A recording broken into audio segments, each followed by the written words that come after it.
Don't be afraid, be very afraid. As I'm now jumping into 1986 with my other marathon, why not this one? That being Jeff Goldblum's The Five, starring Jeff Goldblum and Gina Davis. Now, you already know that.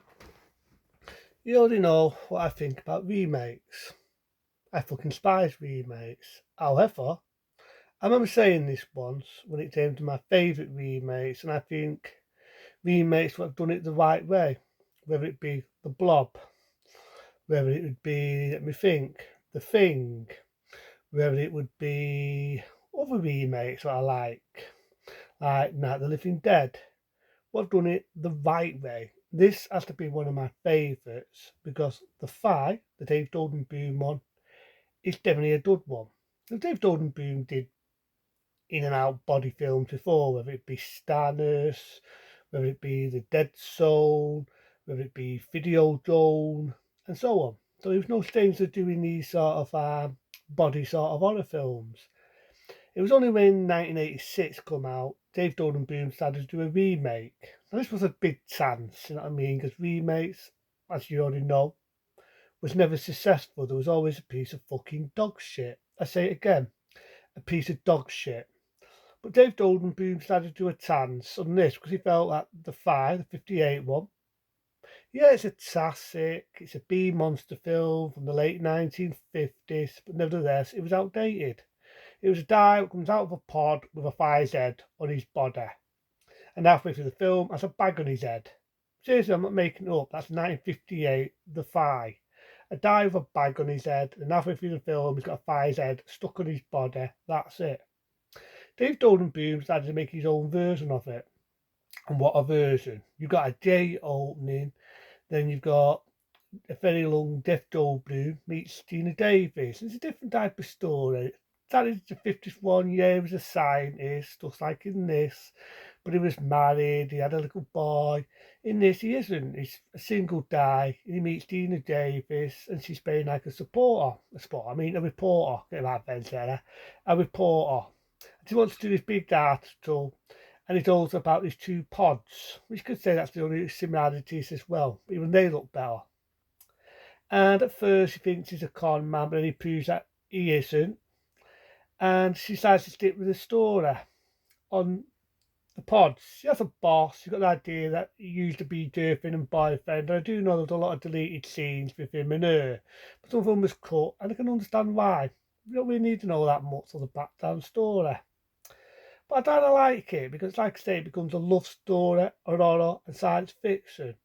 So he's doing this story, he's doing the pods. There's a date bit where he fucks around and he's monkey, it's inside out, really gruesome. But what good practical effects?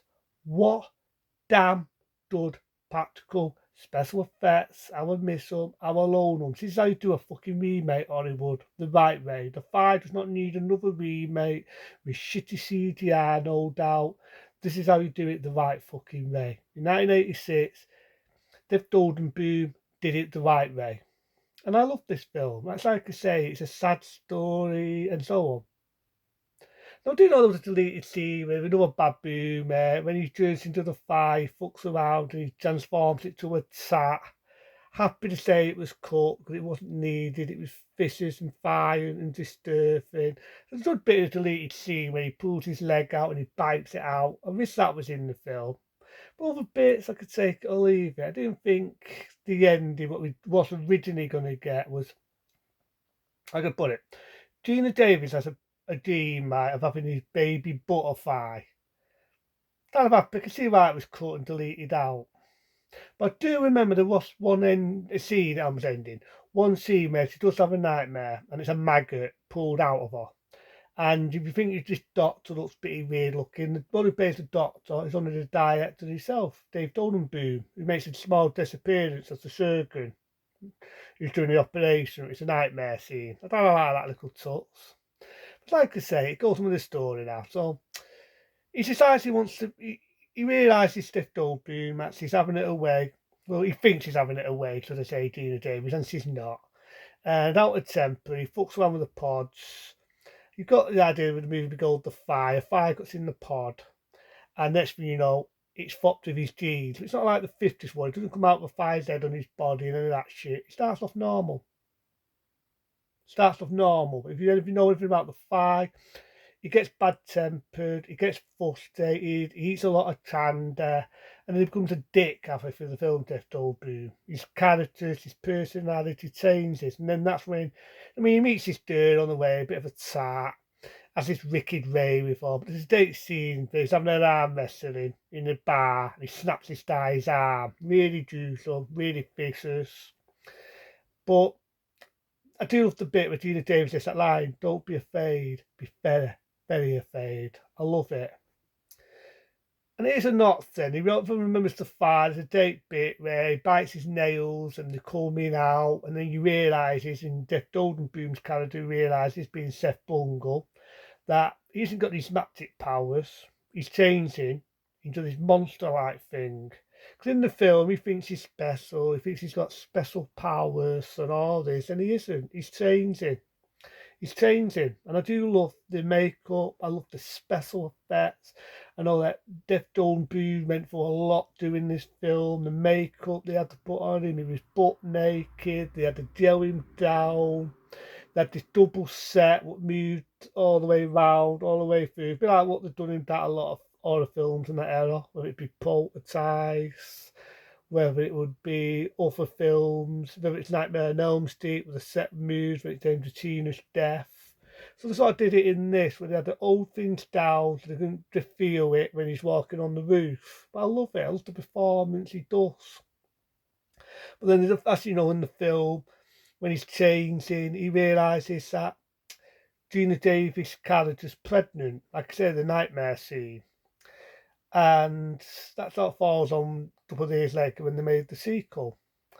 But, that's when he changes. I remember the scene where the one who's the boss comes to save the day, big mistake, vomits that slime on his hands, really gruesome, vomits on his leg, and he's about to do the other, and Gina Davis says no. And then that's when he realises by fopping the bodies, he's going to fop her, fop the baby, and him.